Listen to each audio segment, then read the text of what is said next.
ஜெயம் ரவியை காப்பாற்றிய நிஷா. ஜெயம் ரவி ஏன் இந்த விபரீத முடிவை எடுத்தார் தெரியுமா? நடிகர் ஜெயம் ரவி அவருடைய மனைவி ஆர்த்தியை விட்டு பிரிவதாக அறிவித்து தற்பொழுது பிரிந்து வாழ்ந்து வரும் நிலையில் ஜெயம் ரவியுடன் பாடகி நிஷாவை இணைத்து வைத்து பல கிசுகிசுக்கள் வெளியானது.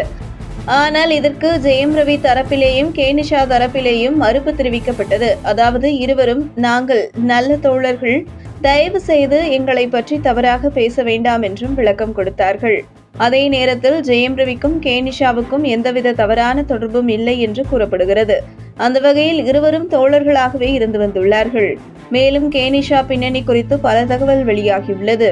நிஷா அப்பா தாய்மொழி தமிழை பூர்வீகமாக கொண்டவர். கர்நாடகாவில் உள்ள பெங்களூருவில் வசித்து வந்துள்ளார். நிஷாவின் தாய் கென்யாவை சேர்ந்தவர். இவர் ஒருமுறை பெங்களூருவுக்கு ஒரு நிகழ்ச்சிக்காக வந்தபோது அங்கே நிஷா தந்தை அவருடைய அம்மாவை பார்த்திருக்கிறார். பார்த்த உடனேயே மனதை பறிகொடுத்தவர் தன்னுடைய காதலை தெரிவித்திருக்கிறார். இருந்தாலும் நிஷா தந்தையின் காதலை ஏற்றுக்கொள்ளாமல் அவருடைய தாய் கென்யா சென்றுள்ளார். இதன் பின்பு கென்யாவில் நிஷா அம்மா எங்கே இருக்கிறார் என்ற முகவரியை தேடி கண்டுபிடித்து அங்கே நேரில் சென்று தன்னுடைய காதலை தெரிவித்திருக்கிறார் நிஷாவின் தந்தை. இதன் பின்பே நிஷாவின் தாய் அவருடைய தந்தையின் காதலை ஏற்றுக்கொள்கிறார். இருவரும் காதலித்து திருமணம் செய்து கொள்கிறார்கள்.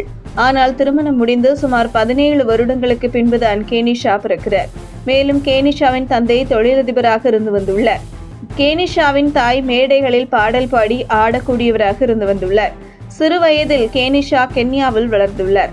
அதன் பின்பு பெங்களூருவில் வளர்ந்துள்ளார். அந்த வகையில் அவர் தமிழும் நன்றாக பேசக்கூடியவர். மேலும் நிஷா அவருடைய தாய் போன்று பாடல் பாடக்கூடியவர். மேலும் நிஷா ஆப்பிரிக்காவில் மிகவும் பிரபலமாக செயல்படக்கூடிய மனநோய்க்கான ஹீலிங் பயிற்சியும் பெற்றதாக கூறப்படுகிறது.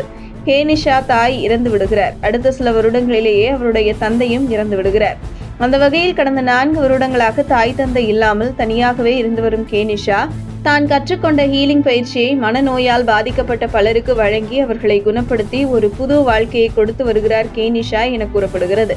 அந்த வகையில் குடும்ப பிரச்சனையால் கடுமையான மன உளைச்சலில் பாதிக்கப்பட்டு ஒரு விபரீத முடிவை எடுக்கும் சூழலுக்கு ஜெயம் ரவி தள்ளப்பட்டிருந்த காலத்தில் நிஷாவை தொலைபேசியில் தொடர்பு கொண்டு அவர் இருக்கும் கோவாவிற்கு வந்து மனநோய்க்கான ஹீலிங் பயிற்சியை பெற்றுக்கொள்கிறேன் என்று தெரிவித்திருக்கிறார். ஆரம்பத்தில் நிஷா வேண்டாம் என்று மறுத்துள்ளார்.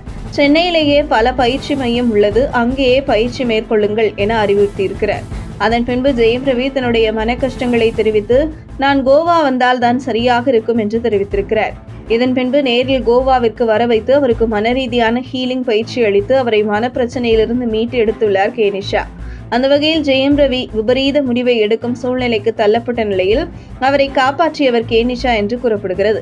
அந்த வகையில் ஜெயம் ரவி வாழ்க்கையில் நிஷா வந்ததும் ஜெயம் ரவிக்கு அதிர்ஷ்டம்தான் என்றே கூறப்படுகிறது. காரணம், மன நிம்மதியின்றி தவித்த ஜெயம் ரவியை மீட்டெடுத்தவர் நிஷா. மேலும் நிஷா அளித்து வரும் ஹீலிங் பயிற்சி என்பது ஆப்பிரிக்காவில் தான் அனுமதி, இந்தியாவில் அனுமதி இல்லை என்றே கூறப்படுகிறது. உங்கள் தின சேவல்